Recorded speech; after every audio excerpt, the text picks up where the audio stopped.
சினம் சேர்ந்தாரை கொள்ளும் விஷம். ஆனால் யோகத்தில் சிறந்த முனிவர்களே கோபத்தினால் சாபம் விட்டுருக்காங்க நிறைய. சார், அவங்களுக்கு ஏன் அந்த மாதிரியான கோபங்கள்லாம் வருது? அவங்கெல்லாம் கோபத்தை அவங்களே வேணா முனிவருங்க கிட்ட போவேண்ணா. நம்ம சாதாரண நம்ம ஆளுங்க கிட்ட சொல்கிறேன். இத்தனை நாள் இவங்கெல்லாம் குடும்பத்தில் இருந்தாங்க. இப்போ உபதேசம் வாங்கியிருக்கிறாங்க. இத்தனை நாள் இவங்க பையன் போய் டிவியை நல்லா சவுண்டாக வச்சு கேட்பான், சவட மாதிரி. அப்போவும் இவங்க கம்மன்னு இருப்பாங்க, பையன் தானே வைக்கிறான், என்ன பண்ணுறது அப்படின்ட்டு. பொண்ணு போய் இவர் வச்சதை ஆஃப் பண்ணிவிடும். சரி, என்ன பண்ணுறது, பொண்ணு தானே ஆஃப் பண்ணிச்சுன்னு இருப்பாங்க. ஆனால் இப்போ உபதேசம் வாங்கிட்டு போய் சவுண்டு வைக்கிட்டோம், பையனுக்கு 2 அரை ஊதுப்பார். ஏன்? இவர் போகிற பாதை அப்படிப்பட்ட பாதை. அதுக்கு எவை இடைஞ்சலாக வந்தாலும் கோவப்படுவான். ஆனால் முதல்ல அவனை மாதிரியே இருந்துட்டான். நம்ம இவர் ரொம்ப நல்லா சொல்லுவார், கிருபானந்த வாரியார். ஒரு பாலத்து மேலே ஒரு பக்கம் யானை போகுது, குளிச்சுட்டு கிழிச்சிட்டு நல்லா பூஜை பண்ணிட்டு போகுது. அது அந்த பக்கம் ஒரு பன்னி வருது, பீயில் பிறண்டுட்டு ஊரில் இருக்கிறதெல்லாம் உடம்பெல்லாம் பூச்சிக்கின்னு வருது. எப்படி வருது தெரியுமா? என்ன மாதிரி கருவும் பிடிச்சி வருது. அது இந்த பன்னி திவுளுண்டு இவ்வளோ பெரிய யானை இந்த பன்னியை பார்த்துட்டு அப்படியே புண்ணி குடிக்கு ஓரம் போய் நிற்கிது. என்னையா இவ்வளோண்டு பன்னியை பார்த்து இவ்வளோ பெரிய யானை பயந்து ஒடிங்கி நிற்கிது. ஏன் நிற்கிது அப்படின்னா, இது சுத்த பொருள், அது அசுத்த பொருள். அது சும்மா வீசிச்சுன்னா இது குளிச்சதெல்லாம் போச்சு. அதனால அதை பார்த்து பயந்து ஒடுங்கி நிற்குது. இன்னைக்கு மனுஷன் அப்படி தான் இருக்கிறான். அதனால அவனை பார்த்து பயந்து ஒடுங்கி நிற்க வேண்டாது நம்ம, தெரியுமா?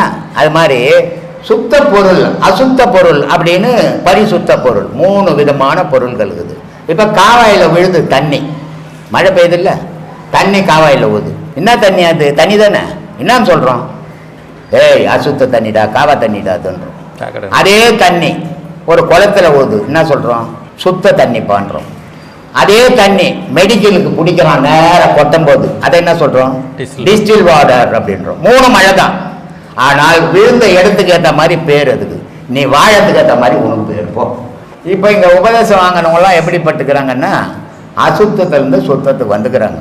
இப்போ சுத்தத்திலேருந்து பரிசுத்தத்துக்கு போகணும். அதுக்கு கொஞ்சம் நாள் ஆகும். அது வரைக்கும் மாதம் வரணும். வந்தால் தான் அந்த பரிசுத்தம் தெரியும், இல்லைன்னா தெரியாது. அப்படியே போயிட வேண்டியது தான். நமகா ஞானி இன்னைக்குன்னு சொல்லு சாமி. இதற்கு முன்னால் ஒரு பெண்மணி உங்கள்கிட்ட ஒரு கேள்வி கேட்டாங்க. சொல்லுவாங்க. சனாதன தர்மத்தில் ஏதோ ஒன்று சொல்லியிருக்கிறாங்க, பெண்களை இழிவுபடுத்தியிருக்கு அப்படிங்கிற மாதிரி சொன்னாங்க. நீங்கள் ஒரு நீண்ட விளக்கமாக போயிடுச்சா இருப்பாங்க, பின்னாடி இருப்பாங்க நினைக்கிறேன்.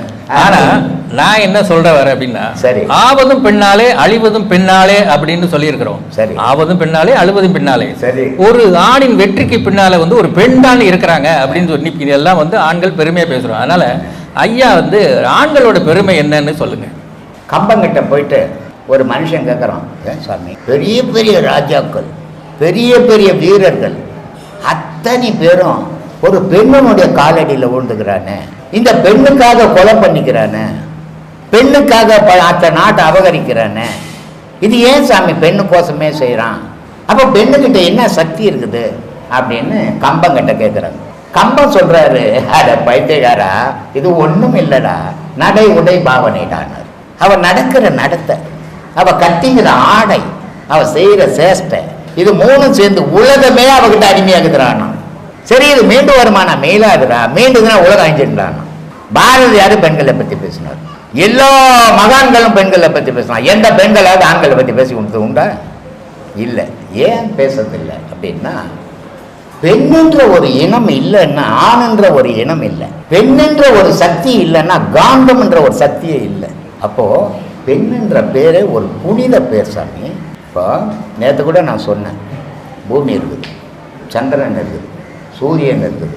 இந்த 3 இயங்கணும்னா வெள்ளி ஓடும். வெள்ளி இல்லைன்னா பூமியை நிற்காது, சூரியனை நிற்காது, சந்திரனை நிற்காது, சுக்குநூற செதறி போயிடும்.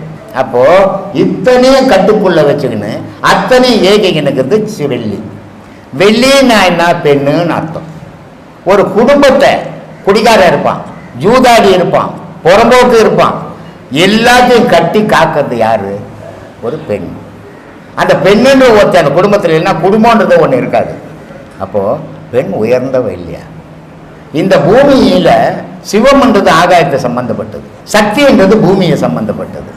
இந்த சக்தின்ற ஒரு தெய்வம் பூமியில் இல்லைன்னா, பெண் தெய்வம் இல்லைன்னா நீயும் நானும் பிறக்கவே மாட்டோம் சாமி. ஒரு பெண் ஒரு ஆணை நல்ல வழியில் அவள் பயன்படுத்தினால்னா அவனுடைய வாழ்க்கை சிறப்பாக போயிடும். ஒரு பெண் அவனை தீய வழியில் பயன்படுத்தினால்னா அந்த வாழ்க்கையே அழிஞ்சுது.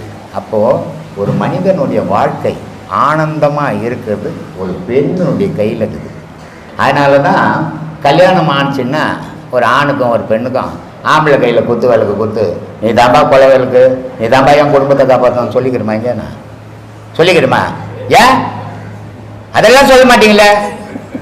ஒரு பெண்ணுக்கிட்ட குத்து விளக்கு கொடுத்து, எம்மா என் குல தெய்வமே நீ தான், என் குடும்ப மான மரியாதையே நீ தான், இந்த குடும்ப குத்து விளக்கே நீ தான், இதை எடுத்து திரும்ப வைமான்னு பெண்ணுக்கிட்ட தானே கொடுத்த. இதெல்லாம் கொடுத்துட்டு என்கிட்ட வந்து கிராஸ் கொஸ்டின் கேட்டுங்க, எப்படி நியாயம்? இவ்வளவும் ஏன் பேசுறேன் தெரியுமா? நிறைய ஆன்மீகவாதிங்க பேசுனாங்க. ஆனா எல்லாருடைய பேச்சும் நாங்க கேட்டோம். பாதி புரியுற மாதிரி இருக்கும், பாதி புரியவே இல்லை.